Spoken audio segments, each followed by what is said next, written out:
हम लोग जो है सिंपल प्रेजेंट टेंस को बहुत अच्छे तरीके से पढ़ करके ख़त्म कर चुके हैं। अब जो है आज हम लोग प्रेजेंट टेंस का दूसरा जो टाइप्स है प्रेजेंट कंटिन्यूअस टेंस, जिसको कि प्रेजेंट इम्परफेक्ट टेंस भी कहा जाता है, तो हम उसका जिक्र करेंगे। तो देखेंगे जो होता है प्रेजेंट कंटिन्यूअस टेंस,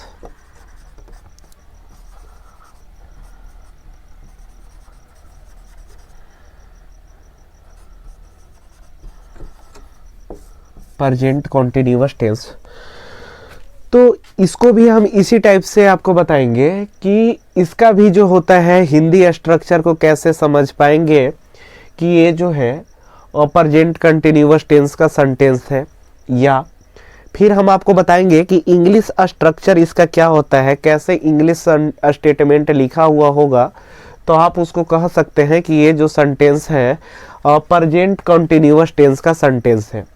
तो हम जो है पहले हिंदी स्ट्रक्चर को आपके सामने एक्सप्लेन करेंगे और आपको बताएंगे कि कैसे आप समझ पाएंगे कि ये जो है प्रेजेंट कंटिन्यूअस टेंस का सेंटेंस है। तो हम पहले हिंदी स्ट्रक्चर को बताते हैं। Action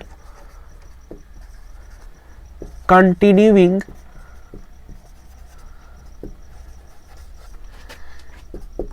in the present are called present continuous tense। ठीक है, यानी यहां से हम लोग समझेंगे कि यदि कोई भी एक्शन जो कंटिन्यूइंग मूवमेंट में हो, यदि किसी हिंदी स्टेटमेंट का जो एक्शन होगा यानी वर्ब जो होगा, अगर वो कंटिन्यूइंग मूवमेंट में है और उसका इम्पैक्ट यदि प्रेजेंट में हो, तो वो जो सेंटेंस होगा उसको हम लोग प्रेजेंट कंटिन्यूअस टेंस का सेंटेंस समझेंगे। कब? जब किसी भी हिंदी स्टेटमेंट का जो वर्ब होगा यानी जो एक्शन होगा वो कंटिन्यूइंग मूवमेंट में हो और उसका इम्पैक्ट यदि प्रेजेंट में है, तो वो जो होगा प्रेजेंट कंटिन्यूअस टेंस का सेंटेंस समझा जाएगा। यानी इसका जो इम्पोर्टेंट पॉइंट हुआ, एक्शन जो होना चाहिए वो कंटिन्यूइंग मूवमेंट में होना चाहिए और उसका इम्पैक्ट जो होना चाहिए प्रेजेंट में होना चाहिए।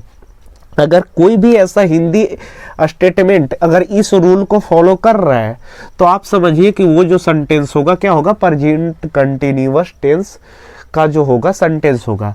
जैसे कि अगर हम आपको एग्जांपल दें, अगर हम ऐसा लिख दें कि वह पढ़ता है, वह पढ़ता है, आप बताएंगे यहां पे जो है पहले देखेंगे कि एक्शन यानी यहां पे पढ़ना जो है क्या है, एक्शन है, यानी यहां पे वर्ब है। और जब ये वर्ब है, पहले नंबर हम आपको बताए क्या थे चेक करने के लिए, फिर से एक बार बताते हैं कि पहले हम बोले थे कि आप पहले टेंस चेक कर लीजिए कि ये जो सेंटेंस है टेंस है या नहीं है। दूसरा हम आपको बताए थे क्या कि ये आप चेक कीजिए कि प्रेजेंट टेंस है या नहीं है। यदि प्रेजेंट टेंस होगा तो उसके बाद जो है आप इस रूल को समझिए। तो हम आपको बोले क्या कि टेंस को होने के लिए क्या होना जरूरी है, तो वर्ब प्लस टाइम होना जरूरी है, वर्ब प्लस टाइम होना जरूरी है। और फिर आपको बताए थे कि प्रेजेंट टेंस होने के लिए वर्ब प्लस प्रेजेंट टाइम होना जरूरी है, वर्ब प्लस प्रेजेंट टाइम होना जरूरी है। तो आप देखेंगे यहाँ पे टेंस जो है पहले ये है कि नहीं, इसको चेक करेंगे, फर्स्ट वाले आएंगे चेक करने के लिए। तो भाई वर्ब है तो हाँ है, और भाई वर्ब जब है और ये जो है लगा हुआ है यानी टाइम भी इंडिकेट कर रहा है, यानी ये तो बात बन गया कि ये जो सेंटेंस है टेंस का सेंटेंस है। अगर दूसरा बात आ जाता है फिर क्या चेक करेंगे कि प्रेजेंट टेंस का सेंटेंस है या नहीं है। तो प्रेजेंट टेंस का सेंटेंस होने के लिए वर्ब प्लस टाइम होना जरूरी है। तो वर्ब प्लस प्रेजेंट टाइम के लिए हम देखेंगे कि वर्ब तो है, और जब है तो यानी इसका इम्पैक्ट जो है प्रेजेंट टाइम में है, बिल्कुल है। तो अगर इसका इम्पैक्ट अगर प्रेजेंट टाइम में है तो इससे पता चल गया कि ये जो सेंटेंस होगा प्रेजेंट टेंस का सेंटेंस होगा। लेकिन अब हमको चेक क्या करना है कि प्रेजेंट टेंस का सेंटेंस हो गया तो उसका एक्शन जो है वो कंटिन्यूइंग मूवमेंट में है क्या, तो चेक करेंगे। यानी वर्ब जो है आप देखिए वह पढ़ता है, यानी यहाँ पे जो एक्शन है हमको अनकंप्लीटेड मूवमेंट में दिखाई दे रहा है। वह पढ़ता है यानी एक्शन जो है कंटिन्यूइंग थोड़ी है, अभी वो कर थोड़ी रहा है, नहीं कर रहा है, यानी वो जो है क्या है अनकंप्लीटेड मूवमेंट में है। यानी इसलिए इसको प्रेजेंट कॉन्टिन्यूअस टेंस कहना क्या हो जाएगा, गलत हो जाएगा। जैसे होगा क्या, अगर रहेगा कि मैं पढ़ा रहा हूँ, मैं पढ़ा रहा हूँ, क्या ये जो होगा प्रेजेंट कंटिन्यूअस टेंस का होगा? तो पहले चेक करने के लिए टेंस चेक करेंगे तो हाँ पढ़ाना क्या है, वर्ब है और टाइम भी दिख रहा है यानी टेंस हो गया।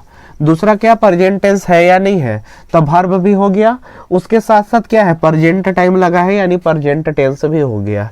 अब कंटिन्यूइंग मूवमेंट है कि नहीं, तो आप देखिए वर्ब यानी पढ़ा रहा हूँ, यानी मेरा जो एक्शन है पढ़ाने वाला वो देखिए कंटिन्यूइंग मूवमेंट में है, यानी हम अभी क्या कर रहे हैं उसको कर रहे हैं। यानी यदि कंटिन्यूइंग मूवमेंट में है तो हम उसको कह सकते हैं कि ये जो सेंटेंस है वो क्या है, प्रेजेंट कंटिन्यूअस टेंस का सेंटेंस है। यानी नॉर्मल सी बात, केवल क्या होना चाहिए, action continuing in the present, action जो होना चाहिए कंटिन्यूइंग मूवमेंट में होना चाहिए, वो भी कब, तो प्रेजेंट में। तो वो जो होगा क्या होगा, तो simple present present continuous tense का सेंटेंस होगा। ठीक है, तो आप यहां से समझ गए होंगे हिंदी स्ट्रक्चर को कि किस फॉर्म में होगा, तो आप समझ पाएंगे कि ये जो सेंटेंस है वो प्रेजेंट कंटिन्यूअस टेंस का सेंटेंस है। अब जो है हम आपको इंग्लिश स्ट्रक्चर को बताएंगे कि आप कैसे समझ पाएंगे किस फॉर्म में होगा, कि आप समझ पाएंगे कि ये जो सेंटेंस होगा वो प्रेजेंट कंटिन्यूअस टेंस का सेंटेंस होगा। ठीक है, तो हम आपको बताते हैं। और जो इंग्लिश स्ट्रक्चर होता है वो होता है subject plus is by am by are, ठीक है, प्लस V4 प्लस ऑब्जेक्ट। ठीक है, अब आप समझ पा रहे होंगे, हम आपको सब्जेक्ट बता चुके हैं पहले ही कि सब्जेक्ट क्या होता है।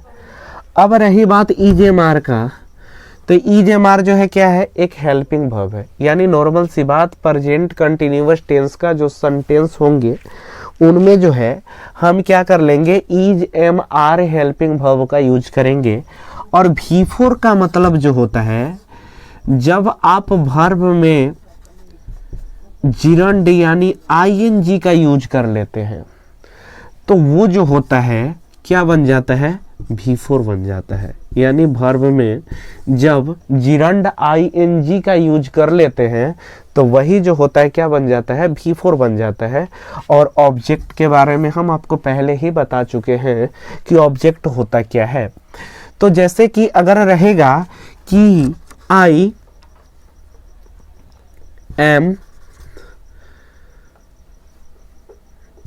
playing, क्या ये जो सेंटेंस होगा, ये जो होगा प्रेजेंट कंटिन्यूअस टेंस का सेंटेंस होगा? तो आप देखेंगे कि हाँ सब्जेक्ट तो है ही। और भाई हेल्पिंग वर्ब क्या है, एम इज आर, यानी एम है भी, और यानी प्लेइंग यहाँ पे क्या लग गया, V4 मिल गया। यानी सब्जेक्ट EJMR हेल्पिंग वर्ब और प्लेइंग यानी V4 भी मिल गया। यानी ये जो सेंटेंस होगा क्या होगा, प्रेजेंट कंटिन्यूअस टेंस का सेंटेंस होगा। और यदि हम आपको एग्जाम्पल के तौर पे दें कि सी इज बाइंग अ कार, यानी वह जो है कार खरीद रही है, तो यानी ये जो होगा सी जो हो गया क्या हो गया, सब्जेक्ट हो गया, और इज जो हो गया क्या हो गया, एक हेल्पिंग वर्ब हो गया, और यहाँ पे मेन वर्ब में क्या लग गया, ING यानी V4 लग गया, और एक कार जो है ऑब्जेक्ट के स्थान पे आ गया। तो इसलिए हम इसको कह सकते हैं इस स्ट्रक्चर को ये फुलफिल कर रहा है। यानी हम बोल सकते हैं कि ये जो है प्रेजेंट कॉन्टिन्यूअस टेंस का सेंटेंस होगा। यानी मेरे कहने का मतलब है कि प्रेजेंट कंटिन्यूअस के लिए action continuing in the present, यानी एक्शन जो होना चाहिए वो कंटिन्यूइंग मूवमेंट में होना चाहिए इन द प्रेजेंट, ठीक है, in the present are called present continuous tense, यानी वो जो हो जाएगा क्या होगा, प्रेजेंट कंटिन्यूअस टेंस का सेंटेंस होगा। लेकिन एक बात हम आपको बता दें, थोड़ा सा अगर आप समझना चाहेंगे, जैसे कुछ ऐसे सेंटेंस इसमें होते हैं आगे टेंस में कि जैसे रहेगा कि मैं सुबह से पढ़ रहा हूँ, मेरे बात को समझिएगा। जैसे ये इम्पोर्टेंट पॉइंट होता है इस सेंटेंस के लिए जो आपको कोई भी पूछ करके कन्फ्यूजन कर सकता है। जैसे यहाँ पे आई एम प्लेइंग था, तो यही कोई बोल सकता है कि मैं सुबह से खेल रहा हूँ, मैं सुबह से खेल रहा हूँ। क्या, अब आपसे कोई पूछेगा तो आप बोलिएगा कि हाँ सर, यहाँ पे खेलना जो है क्या है, भव है। अब एक्शन जो है मेरा कंटिन्यूइंग मूवमेंट में है और प्रेजेंट में भी है, तो यानी ये भी जो होगा प्रेजेंट कंटिन्यूअस में होगा। तो भाई आपको एक बात बता दें, यहाँ पे आप ब्रैकेट में लिख सकते हैं अपने से समझने के लिए कि ये जो होना चाहिए इसका कोई भी इम्पैक्ट, यानी no any impact, no any impact related to past and future. मेरा बात को समझिएगा, यानी वैसे तो हम यहाँ पे लिख चुके हैं कि इन द प्रेजेंट, लेकिन आप समझिएगा कि no any impact related to past and future, यानी किसी भी प्रकार का कोई इम्पैक्ट जो है पास्ट और फ्यूचर से नहीं आना चाहिए। आप देखिए सुबह से, यानी ये जो इम्पैक्ट है वो कहाँ से स्टार्ट हुआ है, तो पास्ट से, यानी पहले से स्टार्ट हुआ है। तो इसलिए ये जो सेंटेंस होगा क्या होगा, प्रेजेंट कंटिन्यूअस टेंस का सेंटेंस नहीं होगा। यानी मेरे भाई आप अच्छे से समझ सकते हैं कि action continuing in the present are called present continuous tense, बशर्ते एक बात का ध्यान रखना है कि no any impact related to past and future, यानी कोई भी जो होना चाहिए इम्पैक्ट जो होना चाहिए वो पास्ट और फ्यूचर से रिलेटेड नहीं होना चाहिए। वैसा भी आपसे कोई पूछ सकता है कि मैं अगले साल कार खरीद रहा हूँ, क्या ये जो होगा प्रेजेंट कंटिन्यूअस टेंस का सेंटेंस होगा? तो आप यहाँ पे पहले टेंशन में पड़ जाते अगर ये डिफिनेशन होता। तो आप नॉर्मल सी बात देखते कि हाँ सर एक्शन जो है कंटिन्यूइंग मूवमेंट में है और जो है प्रेजेंट से रिलेटेड भी है, यानी ये जो होगा सर प्रेजेंट कंटिन्यूअस टेंस का होगा। लेकिन अब जो हम आगे आपको ब्रैकेट में लिखे कि no any impact related to past and future, यानी किसी भी कोई भी प्रकार का इम्पैक्ट जो होना चाहिए न तो पास्ट का होना चाहिए न तो फ्यूचर का। तो मैं अगले साल जो हो गया, यानी यहाँ पे जो इम्पैक्ट है वो क्या है, फ्यूचर का है, यानी फ्यूचर में आप करने वाले हैं, यानी ये जो होगा क्या होगा, प्रेजेंट कंटिन्यूअस टेंस का सेंटेंस नहीं होगा। तो हम ऐसा आपसे आशा करते हैं कि आप हिंदी स्ट्रक्चर और इंग्लिश स्ट्रक्चर को बहुत ही आसानी से आप समझ गए होंगे कि ये जो सेंटेंस होगा अगर कि प्रेजेंट कंटिन्यूअस टेंस में होगा। अगर इंग्लिश स्ट्रक्चर में अगर होना होगा तो आप नॉर्मल सी बात कि क्या होना चाहिए, हेल्पिंग वर्ब जो होना चाहिए ईजे मार का यूज होना चाहिए और उसके साथ वर्ब में जिरंड आईएनजी का यूज होना चाहिए और क्या होना चाहिए, ऑब्जेक्ट होना चाहिए। सब्जेक्ट और ऑब्जेक्ट तो कॉमन सी बात है कि हर एक स्टेटमेंट में आपको लिखे हुए मिलेंगे। तो ठीक है, आप इसको नोट डाउन कर लेंगे। जो है हम आपको बताएंगे कि किसके साथ जो है हम लोग इज का यूज करेंगे, किसके साथ एम का यूज करेंगे और किसके साथ जो है आर का यूज करेंगे। तो उससे पहले हम आपको एक बचपन में हम लोग चार्ट जो पढ़े हुए थे पर्सन और नंबर का, वो हम आपको बताएंगे, लेकिन उसमें भी हम आपको एक तो ट्विस्ट देंगे जो कि आप वो जो चार्ट होता है ना तो बुक में एक्सप्लेन किया हुआ होता है और ऐसे ही मैंने आप देखेंगे, आपको मज़ा आएगा उसको देख करके कि कैसे होगा वो। देखिए पहले जो होता है पर्सन जो होते हैं, पर्सन वो क्या होते हैं, 3 टाइप्स के पर्सन होते हैं। पहला क्या होता है फर्स्ट पर्सन, दूसरा क्या होता है सेकंड पर्सन, और तीसरा होता है थर्ड पर्सन।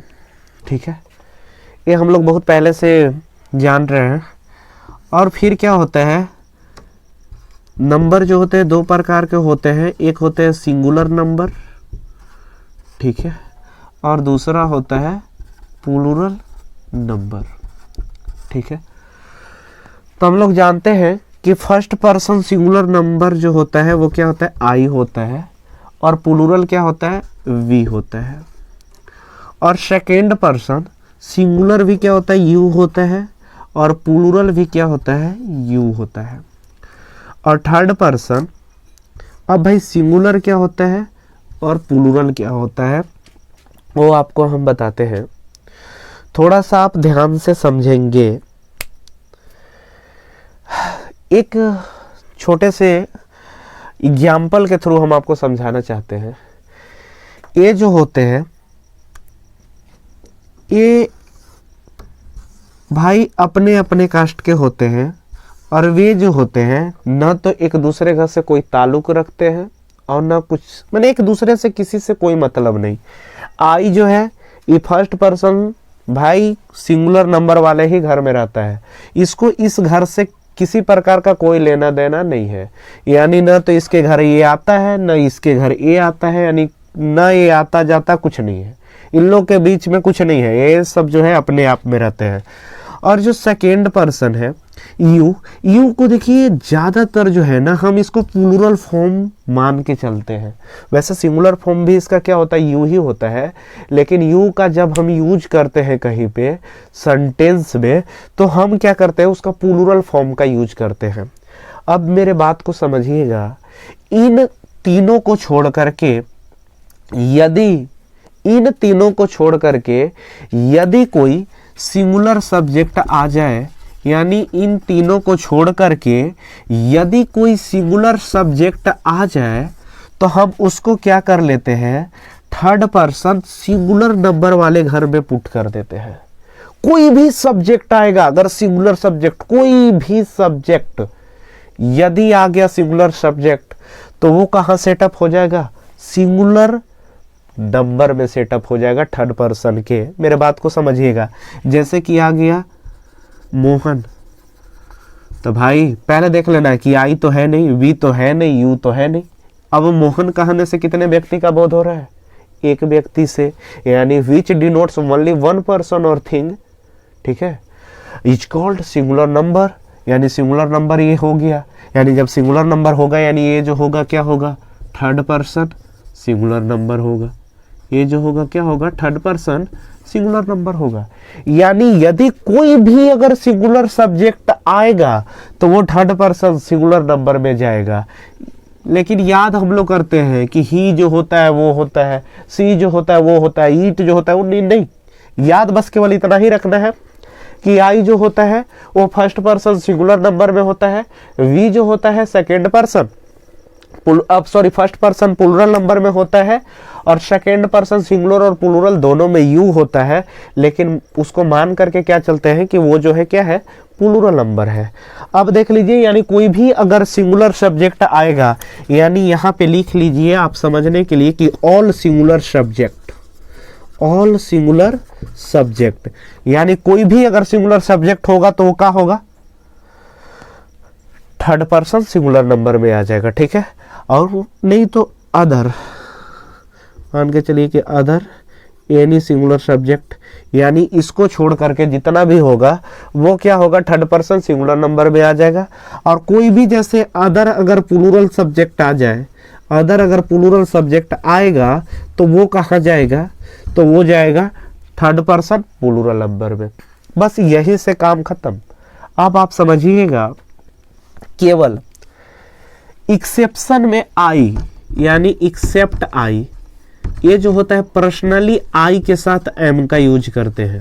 मेरे बात को समझिएगा, पर्सनली आई के साथ हम क्या चीज का यूज करते हैं एम का। अन्यथा अगर कोई भी, इसको और भी अच्छे तरीके से हम आपको समझाते हैं, थोड़ा सा इसको आप नोट डाउन कर लीजिए, उसके बाद हम आपको बहुत अच्छे तरीके से समझाते हैं कि कैसे क्या होगा। अब जो है हम लोग EJMR को आपको बनाने के लिए हम आपको एक बेहतरीन सा एक शॉर्ट ट्रिक देने वाले हैं, जिससे कि आप समझ पाएंगे कि किसके साथ ईज, किसके साथ एम और किसके साथ आर का प्रयोग होता है। मेरे बात को समझिएगा। हेल्पिंग वर्ब में भी दो प्रकार के हेल्पिंग वर्ब होते हैं। एक क्या होते हैं, सिंगुलर हेल्पिंग वर्ब। क्या होता है, सिंगुलर हेल्पिंग वर्ब। और दूसरा क्या होता है, plural helping verb. Plural helping verb, मेरे बात को समझिएगा। ईज और एम का ही प्लूरल क्या होता है, आर होता है। ईज और एम का ही प्लूरल क्या होता है, आर होता है। समझ गए? यानी ईज और एम जो होता है, आर का क्या होता है, सिंगुलर फॉर्म होता है, और ईज और एम का प्लूरल फॉर्म क्या होता है, आर होता है। अब मेरे बात को समझिएगा। जब आप देखेंगे कि सिंगुलर हेल्पिंग वर्ब क्या होता है, ईज और एम होता है, प्लूरल हेल्पिंग वर्ब क्या होता है, आर होता है। आई का जो यूज होता है, आई के साथ जो होता है एलवेज एम ले लेता है, और बाकी बच गया क्या, ईज, और बाकी बच गया क्या, आर। अब मेरे बात को समझिएगा। यदि कोई भी अगर सिंगुलर सब्जेक्ट होगा, यदि सिंगुलर सब्जेक्ट होगा, तो उसके साथ सिंगुलर हेल्पिंग वर्ब का यूज करेंगे। सिंगुलर हेल्पिंग वर्ब का यूज करेंगे। और यदि कोई प्लूरल सब्जेक्ट होगा, तो उसके साथ जो है हम प्लूरल हेल्पिंग वर्ब का यूज करेंगे। यानी प्लूरल हेल्पिंग वर्ब का यूज करेंगे। बस आप समझेंगे क्या कि अगर कोई भी सिंगुलर सब्जेक्ट हो गया तो उसके साथ सिंगुलर हेल्पिंग वर्ब, यदि कोई भी प्लूरल सब्जेक्ट हो गया तो उसके साथ प्लूरल हेल्पिंग वर्ब। अब आप यहां से समझेंगे, जैसे कि अगर कोई सेंटेंस हो गया कि सीता, यहां पे खाली, और यहां पे हो गया टीचिंग इंग्लिश। तो आप देख लीजिए, सीता यहाँ पे टीचिंग इंग्लिश हो गया, तो आप देखेंगे कि अब सीता के साथ लगेगा क्या। तो आप देख लीजिए, सीता जो है क्या है, सिंगुलर सब्जेक्ट है। तो सिंगुलर सब्जेक्ट अगर होगा तो उसके साथ हम क्या करेंगे, सिंगुलर हेल्पिंग वर्ब का यूज करेंगे। तो जब सिंगुलर हेल्पिंग वर्ब का यूज करेंगे तो एम तो भाई आई ले लेता है, यानी बच्चा क्या, इज, यानी इसलिए इसके साथ क्या लग जाएगा, इज लग जाएगा। ठीक है। अगर कुछ भी रहेगा, अगर सपोज दो सब्जेक्ट आ जाए, जैसे रहेगा कि सीता एंड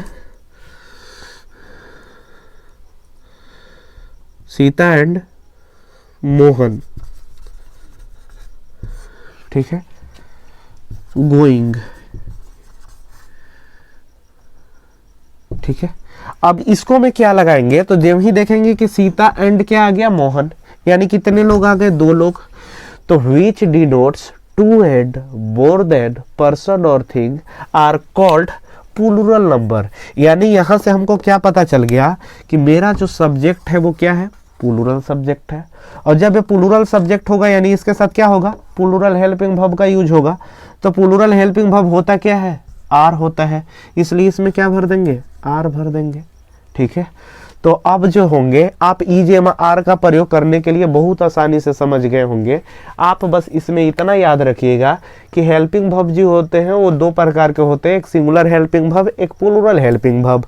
यानी सिंगुलर हेल्पिंग वर्ब जो होते हैं वो क्या होते हैं, ईज और एम होते हैं, उन्हीं का प्लूरल फॉर्म क्या होता है, आर होता है। तो आई जो होता है पर्सनल ले लेता है कि भाई मेरे साथ एम का प्रयोग होगा, और बाकी यदि कोई भी अगर प्लूरल हेल्पिंग वर्ब आ जाएगा तो उसके साथ आर का प्रयोग, यदि कोई भी अगर सिंगुलर हेल्पिंग वर्ब आएगा तो उसके साथ इज का प्रयोग। यानी देख लीजिए कोई सिंगुलर सब्जेक्ट क्या आया, जैसे सीता, सीता कहने से सिर्फ और सिर्फ उसका डिनोट किया जा रहा था, यानी सीता हो गया, सीता के साथ क्या लग जाएगा, इज, क्योंकि ये क्या है, सिंगुलर सब्जेक्ट है। और सिंगुलर सब्जेक्ट के साथ क्या करेंगे, सिंगुलर हेल्पिंग वर्ब का यूज, यानी इज का प्रयोग कर देंगे, क्योंकि एम तो पर्सनल आई ले लिया है। दूसरा सब्जेक्ट हम दिए सीता एंड मोहन, तो जब ही सीता एंड मोहन है तो यानी कितने हो गए, दो लोग हो गए, और जिसमें दो से अधिक पर्सन और थिंग्स आ जाते हैं वो प्लूरल हो जाते हैं, तो उनके साथ क्या लग जाएगा, प्लूरल हेल्पिंग वर्ब, यानी आर लग जाएगा। हो गया। तो अब जो होंगे आप समझ गए होंगे कि किसके साथ इज का प्रयोग, किसके साथ एम का प्रयोग और किसके साथ आर का प्रयोग करते हैं। अब जो है हम आपको बताएंगे इसका नेगेटिव कैसे बनाएंगे, इसका इंट्रोगेटिव कैसे बनाएंगे, इसका इंट्रोगेटिव एंड नेगेटिव कैसे बनाएंगे। तो आप नोट डाउन कर सकते हैं। अब जैसे एग्जाम्पल हम आपको दे दें, जैसे रहेगा कि दे आर प्लेइंग क्रिकेट। अब अगर इसको नेगेटिव बनाना होगा या अब इसको क्या बनाना होगा, इंट्रोगेटिव बनाना होगा, या अब इसको क्या करना होगा, इंट्रोगेटिव एंड नेगेटिव बनाना होगा, तो हम कैसे बना सकते हैं। मेरे बात को समझिएगा। अब जो है इसमें अब हमको नेगेटिव और इंट्रोगेटिव बनाना आसान हो जाएगा। क्यों?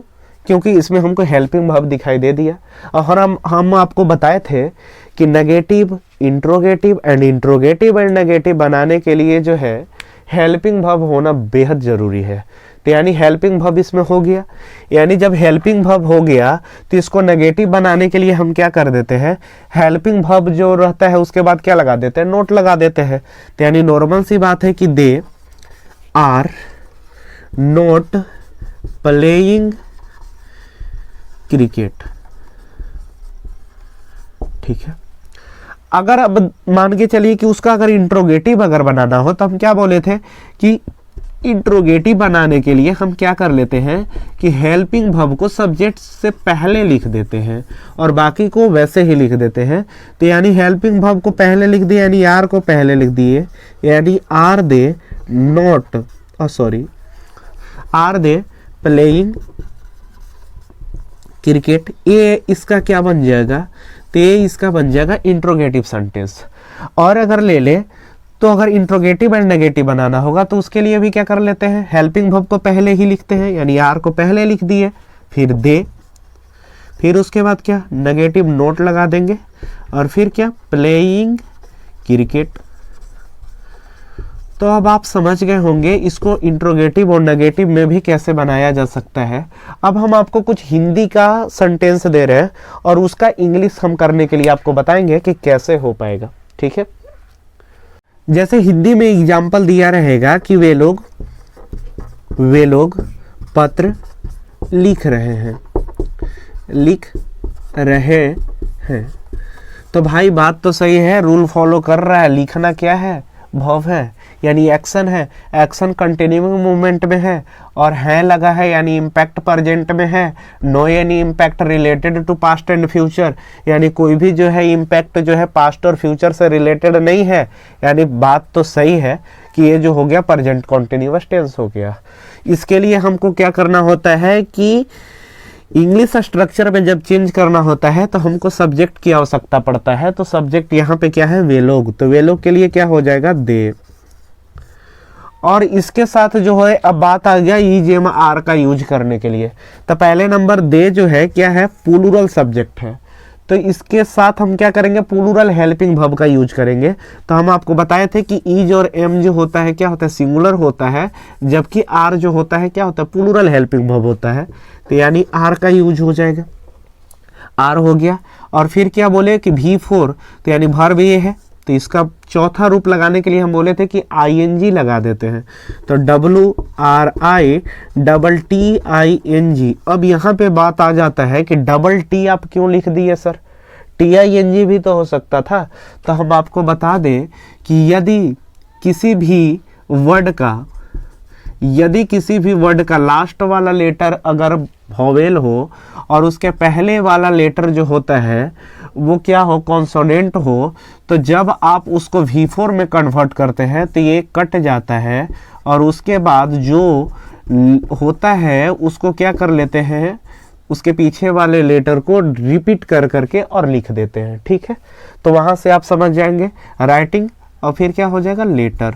अब यहां से आप समझ गए होंगे। अब जैसे अगर हो सकता है कि इसी को नेगेटिव बना दे कि वे लोग पत्र, मान के चलिए कि अगर दे दे कि वे लोग पत्र नहीं लिख रहे हैं, तो क्या हो जाएगा, तो दे, बस ज्यों कहते हो आर, फिर क्या हो जाएगा नोट, फिर क्या हो जाएगा राइटिंग लेटर, ज्यों कहते हो उतर जाएगा राइटिंग लेटर। अब अगर बात आ जाए अब यदि बात आ जाए क्या कि यदि अगर इंट्रोगेटिव अगर इसको बनाना हो तो आर को बस केवल पहले लगा देंगे, जैसे कि यहाँ पे लग जाएगा कि क्या वे लोग पत्र लिख रहे हैं, तो आप क्या कर लेंगे, आर को पहले लगा लेंगे और फिर क्या लिख देंगे, दे, और फिर क्या लिख लेंगे, राइटिंग लेटर जो कहते हो, तो उसी तरह से बन जाएगा। तो आज जो है आपका प्रेजेंट कॉन्टिन्यूअस टेंस जो है बहुत ही अच्छे तरीके से आप समझ पाए होंगे, और आज आपका प्रेजेंट कॉन्टिन्यूअस टेंस खत्म हो गया। जो थर्ड वाले पार्ट होंगे प्रेजेंट परफेक्ट टेंस, वो हम नेक्स्ट क्लास में देंगे। ठीक है, थैंक यू।